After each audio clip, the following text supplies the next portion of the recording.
love watching the sometimes tense negotiations unfold on Shark Tank. We're just as curious about what happens when the cameras are gone and the winners go home with their cash. Kim Nelson of Daisy Cakes joins us from Columbia, South Carolina. She walked away with a big investment from Barbara Corcoran. Barbara continues with us. Thank you both for being here. And Kim, I want to start with you.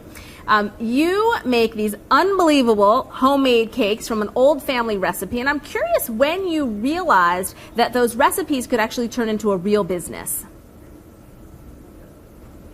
Well, your local community can only support you so much. You know, they've been very generous, but we really wanted to, when I say we, my mother and I really wanted to get it out there and have it, you know, as a mail order business so people can order online from our website, and so we could ship our cakes and increase our customer base.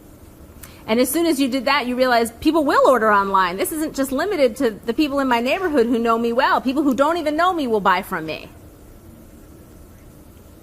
They will, and then they'll tell their friends, and then it just really snowballs for the business and getting those cakes everywhere for special occasions and for birthdays and holidays. Oh, great. All right. Well, I know when you were on Shark Tank, all of the sharks agreed that the cakes were amazing, but only Barbara decided to invest. So tell me what you learned from the skepticism from the other sharks. Why is it that they weren't willing to put their money where their mouth was telling them this stuff was amazing? Well, I thought that was interesting, Tori, because like Barbara noticed, the men, they really did keep eating the cake and oohing and ahhing over it. But it was a bit humbling that, you know, I got the rejection, and then, you know, exhilarating, of course, that Barbara did invest.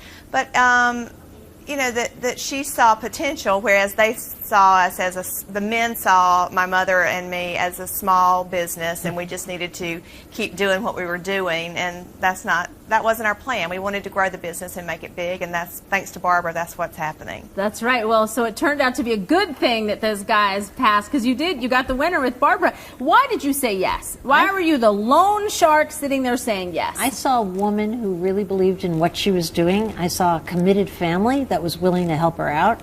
I saw someone who had been through a lot of rough times and come out of them, so she had stamina. She was going to be a fighter. And I saw delicious cake. Those men, the more they asked questions, the more they degraded her to a degree, the more they were chewing the cake. They wouldn't stop eating. So I just decided to trust what I saw versus what I was hearing, and I figured these cakes are going to sell. And by the way, I knew it was the best cake I had ever tasted. Wow. All right. So tell me what you expect from Kim. I expect her to be the new Paula Deen. I saw a woman who had tremendous charisma, could sell her product, could stand and hold her own, and had a phenomenal product. And I thought the world was ready for her. I saw tomorrow's Paula Deen without any doubt, and I believe that's exactly where she'll wind up. How are you going to help her get there? I'm going to market the bananas out of her. So I was careful with my language here. Okay, I'm going to market her and make her the front man of her product. We're going to manufacture this cake in a homemade kind of way that she does with her mother every day of the week, and we're going to build that business. Wow, that sounds exciting, Kim. I know. I tell you what, to have Barbara's clever business savvy behind me, and she's so creative. And she's so focused on, you would think I was her only business. That's how I feel. I feel like you're she's the apple just of my heart. all You about and all me the other and all about my entrepreneurs. business. Oh, that's exciting. Thank you, Barbara. You really do make me feel like I'm your only girl. That's good. Exciting. My dad had 10 kids, and he made us all feel like we were the only children. I think I learned that from him. Oh, that's sweet. That's a gift. Oh, yeah. Oh, you're not supposed to make us. Oh. Okay, so you made a really clever deal also. In $50,000, and you get paid back $1 every time Kim sells a cake. Do you know how exciting it is to get $1 per cake to actually see a return on your investment from the very first sale? From day one. From day one. So, Kim, do you feel the pressure? Do you feel the pressure to pay back the money? Say yes. You know, I think it's going to happen a whole lot sooner. Yeah, it is pressure, but it's going to happen a whole lot sooner than anybody imagined, I think, too, Barbara, don't you? I mean, yes, there's pressure, but, you know, how many you cakes? Can feel it. It's just coming. For the it's record, all good. It's already here. How many cakes have you sold? I just want to check my check amount. How many to date have you sold? Oh, my gosh. Well, we'll probably have to verify that with Danny, but close to 5,000 already, and it's only been a month. That's not a bad return on That is pretty $50,000 good. for 1 month. We got to. I want more shares. Oh, and look, I want to show you this. This is our first customer, Barbara. It took him 4 hours to get through since the website crashed, but his name's David Vavrick. He's from Crown Point, Indiana, and he took him 4 hours, but he became purchaser number one of our cakes. Send me that money. Ordered 2. Send me that money. That's my dollar there. I'm going to send it. I'm going to send it. It's your dollar.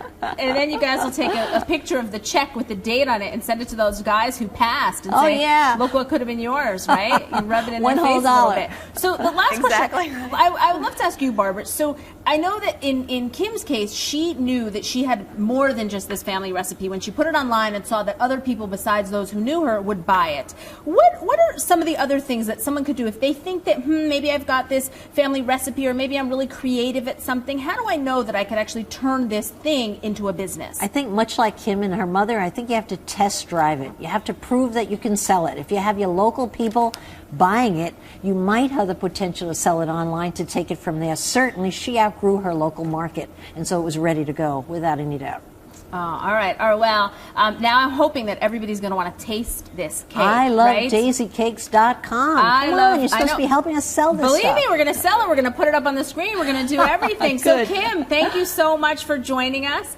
We're excited to track your success. Thank you. And Barbara, of deserves course, it. keep us posted, and so will you. And if you want to taste a daisy cake for yourself, or you want to buy a whole lot of them, go to one at a time. ILoveDaisyCakes.com. But you can order though for like everybody in the family. Right? Yeah, you can place a lot of orders. Even behind in our orders, we can't keep up with the pace. All right. Be One at a patient time. then. Be patient then. ILoveDaisyCakes.com.